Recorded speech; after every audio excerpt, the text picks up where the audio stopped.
राजस्थान के एक छोटे से गांव माधोपुर में, जहां हर सुबह सूरज की पहली किरण खेतों को सोने की चादर से ढक देती थी, जहां मिट्टी की खुशबू और रिश्तों की मिठास दोनों हर दिल में बसी हुई थी, वहां रहती थी एक बुजुर्ग महिला, गंगा अम्मा। अम्मा का घर न तो बहुत बड़ा था, न ही बहुत छोटा, लेकिन उनका दिल बहुत बड़ा था। उनके आंगन में बना था एक पुराना मिट्टी का चूल्हा, जिसका मतलब सिर्फ खाना बनाना नहीं था, वह उनकी जिंदगी का हिस्सा था। चलो गंगा, आज फिर बच्चों के लिए कुछ यादगार बनाना है। ये चूल्हा भी तो मेरा पुराना साथी है, इसने कितने सुख दुख देखे हैं। अम्मा हर दिन सुबह जल्दी उठती, लकड़ियां इकट्ठा करती, चूल्हा जलाती और फिर शुरू होता उनके हाथों का जादू। आज भी उन्होंने तय किया, पकौड़े बनाए जाएंगे। लेकिन ये सिर्फ पकौड़े नहीं थे, ये थी एक परंपरा, एक विरासत। धीरे धीरे चूल्हे में आग जलती है, धुआं ऊपर उठता है और पूरा आंगन एक अलग ही खुशबू से भर जाता है। ये सिर्फ लकड़ी का धुआं नहीं था, ये यादों का धुआं था। जब भी अम्मा चूल्हा जलाती, उन्हें अपने पति की याद आती, जिन्होंने ये चूल्हा उनके लिए खुद बनाया था। उन्हें अपने बच्चों की याद आती, जो अब शहरों में बस गए थे। अरे मेरे पुराने साथी, आज फिर मिलकर कुछ स्वादिष्ट बनाते हैं।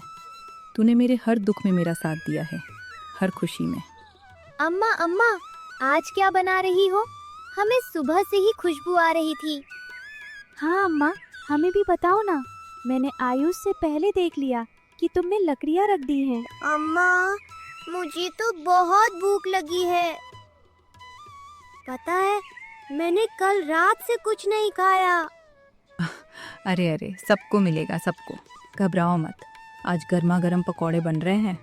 और हाँ चंदू, तूने कल रात से कुछ नहीं खाया, तो कल रात के खाने में 10 रोटियां किसने खाई? अम्मा ने अपने पुराने पीतल के बर्तन में बेसन घोलना शुरू किया।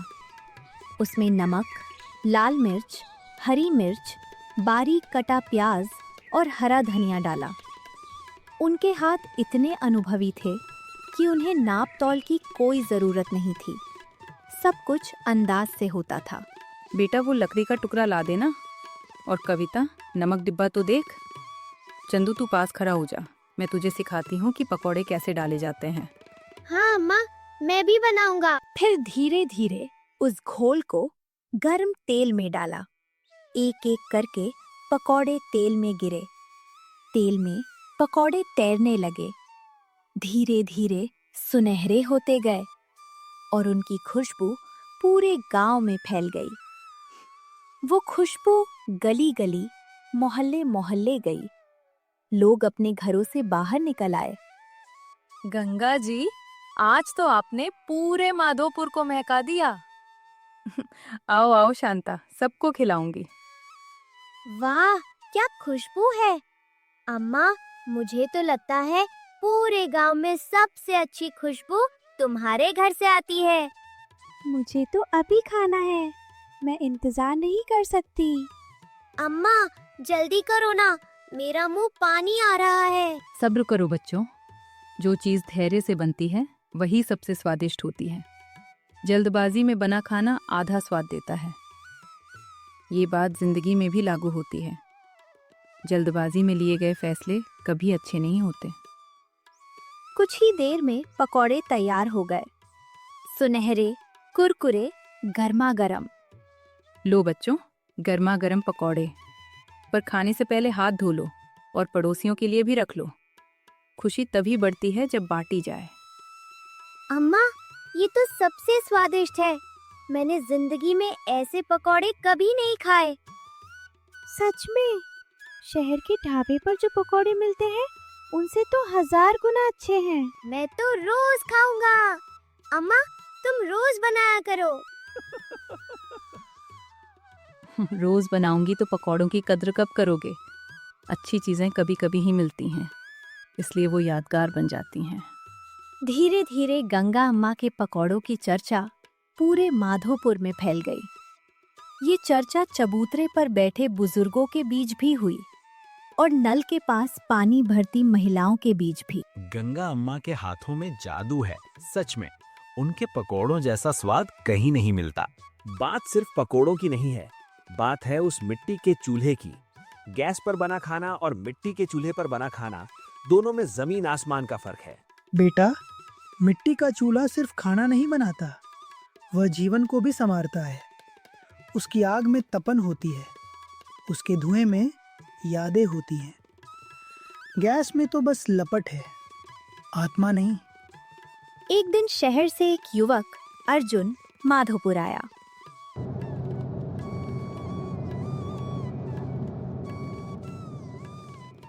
वह गंगा अम्मा के दूर के रिश्ते में पोता लगता था। अर्जुन पढ़ा लिखा था, एक बड़ी कंपनी में नौकरी करता था। उसकी सोच आधुनिक थी। उसे लगता था कि पुरानी चीजों का अब कोई उपयोग नहीं। उसने शहर की चकाचौंध में गांव की सादगी को भुला दिया था। वह अपनी महंगी कार से उतरा। चमड़े के जूते, ब्रांडेड टी शर्ट, धूप का चश्मा, और अम्मा के घर के बाहर खड़ा होकर उसने चारों तरफ देखा। ये क्या, अभी भी लोग मिट्टी के चूल्हे पर खाना बनाते हैं? ये तो बहुत पुरानी चीज हो गई। हाँ, और सबसे स्वादिष्ट भी यही होता है। तुम्हें क्या पता? अरे बच्चे, ये सब पुरानी बातें हैं। आजकल गैस, मशीनें, इंडक्शन कुकर, माइक्रोवेव, ये सब टेक्नोलॉजी का जमाना है। मिट्टी का चूल्हा, ये तो अब संग्रहालय में रखने लायक चीज है।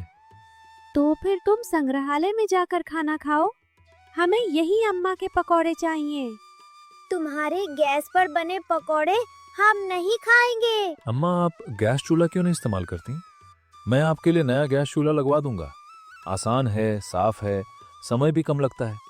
बेटा, ये चूल्हा मेरे साथ 40 साल से है। जब मेरी शादी हुई थी तब मेरे पति ने इसे अपने हाथों से बनाया था। इसमें सिर्फ आग नहीं, यादें भी जलती हैं। लेकिन अम्मा, इसमें समय ज्यादा लगता है। जिंदगी में तेजी से काम करना होता है, समय बहुत कीमती है। बेटा, हर अच्छी चीज में समय लगता है। पेड़ को बढ़ने में समय लगता है, नदी को समुद्र तक पहुंचने में समय लगता है, रिश्ते बनने में समय लगता है, और असली स्वाद आने में भी समय लगता है। जल्दी में बनी चीजें जल्दी ही भुला दी जाती हैं। अर्जुन को अम्मा की बातें पुरानी और बेकार लगी। उसे लगा कि ये सब गांव की पिछड़ी सोच है। उसने सोचा कि वह सबको साबित करके रहेगा कि आधुनिक तरीका ही सबसे बेहतर है। अम्मा, एक बात बताइए, क्या आपको लगता है आपके पकौड़े किसी और के पकौड़ों से बेहतर है, या सिर्फ आपको लगता है क्योंकि आप पुरानी चीजों से चिपकी हुई हैं? बेटा, मैं किसी से मुकाबला नहीं करती, मैं तो बस अपने मन से बनाती हूँ। तो फिर क्यों ना हम एक छोटी सी चुनौती कर लें? हाँ, चुनौती, ये तो मजेदार होगा। हम जज बनेंगे, हम तय करेंगे किसके पकौड़े बेहतर हैं। अम्मा जीतेंगी। देख लेंगे। कल मैं गैस पर पकौड़े बनाऊंगा और अम्मा अपने मिट्टी के चूल्हे पर। फिर देखते हैं किसके बेहतर होते हैं। ठीक है बेटा, जैसा तुम चाहो, पर एक बात याद रखना, चुनौती में कोई हार जीत नहीं होती, सीख होती है। अगले दिन पूरे माधोपुर में उत्साह था। खबर आग की तरह फैल गई थी। लोग अपने अपने घरों से बाहर निकल आए। चबूतरे पर बैठे बुजुर्ग, नल के पास की महिलाएं, खेतों से लौटे किसान, सब अम्मा के आंगन में इकट्ठा हो गए। बड़ा मजा आएगा आज। शहर का लौंडा हमारी गंगा माँ को चुनौती दे रहा है। अरे, उसे पता नहीं कि गंगा अम्मा के हाथों का जादू क्या है। चलो देखते हैं, आज पता चल जाएगा कि असली स्वाद किसमें है। एक तरफ था मिट्टी का चूल्हा, जलती हुई लकड़ियां, धीमी आंच और गंगा अम्मा के अनुभवी हाथ। दूसरी तरफ था गैस चूल्हा, तेज लपट, सफेदी और अर्जुन का आधुनिक आत्मविश्वास। आग जल्दी नहीं जलती बेटा, उसे भी अपना समय चाहिए। यही तो फर्क है अम्मा, यहाँ तो 5 मिनट में तेल गर्म हो जाता है। अर्जुन ने तेज आंच पर तेल गरम किया, बेसन में जल्दी जल्दी मसाले डाले और पकौड़े डालने शुरू कर दिए। सब कुछ रफ्तार में था, जल्दबाजी में। अम्मा ने धीरे धीरे बेसन घोला, चूल्हे की आंच को संभाला और एक एक करके पकौड़े डाले।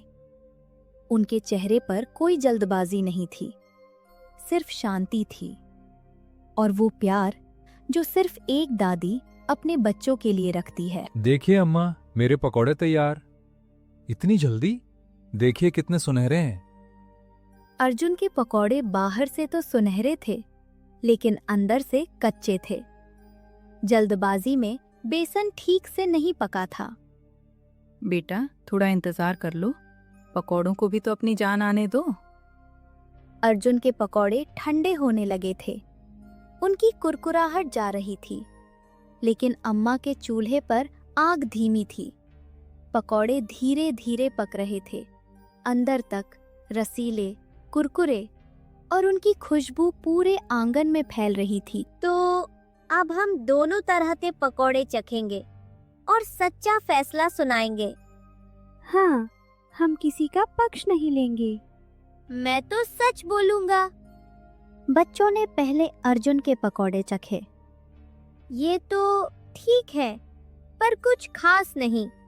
अंदर से कच्चे से लग रहे हैं। हाँ, और ये ठंडे हो गए हैं, कुरकुरे नहीं हैं। छी, ये तो बेकार है, अम्मा के जैसे नहीं है। अरे तुम लोग सही से चखो, ये तो टेक्नोलॉजी से बने हैं, हाइजीनिक हैं। फिर बच्चों ने दंगा अम्मा के पकौड़े चखे। अभी भी गरम थे, चूल्हे से उतरे ही थे। वाह अम्मा, ये तो शब्द नहीं है। अंदर तक पका हुआ, कुरकुरा, और वो खुशबू। मुझे लगता है अम्मा के पकौड़ों में कुछ और ही है। अम्मा जीत गई। मैं तो यही कहूँगा, हम तीनों जजों का फैसला एक तरफा है। अम्मा के पकौड़े अर्जुन भैया के पकौड़ों से 1000 गुना बेहतर है। हमें तो पहले से पता था, गंगा अम्मा की जीत हुई। ठीक है, मैं मानता हूं, आज मैं हार गया। बेटा तुम हारे नहीं हो, तुमने कुछ सीखा है, यही सबसे बड़ी जीत है। बेटा तुम्हारे पकौड़े बुरे नहीं थे, वे ठीक थे, पर फर्क सिर्फ आज का नहीं है। फर्क है वो समय जो हम चीज़ों को देते हैं, फर्क है वो प्यार जो हम डालते हैं, फर्क है वो धैर्य जो हम रखते हैं। लेकिन अम्मा, टेक्निक तो आसान है, तेज है। तेज हर चीज़ अच्छी नहीं होती बेटा। तेज दौड़ती नदी कभी गहरी नहीं होती। गहराई के लिए धीमापन चाहिए। ये चूल्हा, मेरा मिट्टी का चूल्हा, धीमा है, पर इसकी गर्मी अंदर तक जाती है। गैस की लपट तेज है, पर बाहरी है। अर्जुन को समझ में आ गया। उसे समझ में आ गया कि वो सालों से क्या भूल रहा था। उसने सिर्फ पकौड़ों का स्वाद नहीं चखा था, उसने एक अनुभव चखा था, एक विरासत चखी थी, एक माँ के हाथों का वो प्यार चखा था जो किसी रेस्टोरेंट के मेन्यू में नहीं मिलता। अम्मा, मैं बहुत मूर्ख था। मैंने सोचा था कि पुरानी चीजें बेकार होती हैं, लेकिन आज समझ में आया, पुरानी चीजों में वो गहराई होती है जो नई चीजों में नहीं। बेटा नई चीज़ों को अपनाना बुरा नहीं है। गैस भी अच्छी है, टेक्नोलॉजी भी अच्छी है, लेकिन उनके साथ साथ अपनी जड़ों को मत भूलना। ये चूल्हा मेरी जड़ है, जैसे तुम्हारे दादाजी, जैसे ये गांव, जैसे ये मिट्टी। अम्मा, क्या आप मुझे सिखाएंगी चूल्हा जलाना, पकौड़े बनाना, सब कुछ? क्यों नहीं बेटा, ये तो मेरे घर की विरासत है और अब ये तुम्हारी भी है। अगली सुबह गांव माधोपुर में कुछ बदल गया था। अर्जुन ने अपने महंगे जूते उतार दिए थे। वो अम्मा के साथ बैठा था, चूल्हे में लकड़ी डाल रहा था, धुआं सह रहा था और सीख रहा था। अम्मा, धुआं बहुत होता है। धुआं भी सिखाता है बेटा, धैर्य सिखाता है, और ये भी सिखाता है कि जिंदगी में हर चीज आसान नहीं होती। अम्मा, आज फिर पकौड़े? हाँ बच्चों, पर आज अर्जुन बनाएगा, मैं सिर्फ देखूंगी। अम्मा, मुझे नहीं आता। आना सीखोगे ना? चलो बेसन घोलो, धीरे धीरे। प्यार से। देख बेटा, नमक कम डालना, मिर्च तेरी मर्जी, पर प्याज बारीक काटना, और सबसे जरूरी जल्दबाजी मत करना। लेकिन अम्मा, धीरे धीरे करूंगा तो सबको भूख लग जाएगी। भूख बढ़ेगी तो स्वाद भी बढ़ेगा। जल्दबाजी में तो बस पेट भरता है, धीरे धीरे बनाओ तो दिल भरता है। अर्जुन ने धीरे धीरे पकौड़े बनाए। उसके हाथ कांप रहे थे। पहला पकौड़ा डालते ही तेल छिटक गया। सब हंसे, पर अम्मा ने हिम्मत दिलाई। धीरे धीरे उसके हाथ में वो लय आ गई। पकौड़े सुनहरे होने लगे, खुशबू आने लगी। लो, ये है मेरे पकौड़े, मिट्टी के चूल्हे पर अम्मा के सिखाए हुए। वाह, ये तो बहुत अच्छे हैं। अम्मा जैसे नहीं, पर बहुत अच्छे। अर्जुन भैया, तुम्हारे पकोड़े भी अच्छे बन गए। मुझे रोज खिलाओगे? रोज तो नहीं, पर जब भी गांव आऊंगा जरूर। बेटा, तुमने आज सिर्फ पकौड़े नहीं बनाए, तुमने अपनी जड़ों को पहचाना। यही सबसे बड़ी उपलब्धि है। उस दिन के बाद माधोपुर में कुछ बदल गया। अर्जुन शहर लौट गया, पर इस बार वो कुछ लेकर गया अपने साथ। अम्मा का आशीर्वाद, चूल्हे की सीख और मिट्टी की वो खुशबू जो अब उसके दिल में बस गई थी। गंगा अम्मा का मिट्टी का चूल्हा अब भी जलता है, हर सुबह, हर शाम। और जब भी कोई उनके पकौड़े खाता है तो सिर्फ पकौड़े नहीं खाता, वो खाता है एक कहानी, एक विरासत और एक बुजुर्ग माँ का वो प्यार जो कभी ठंडा नहीं पड़ता।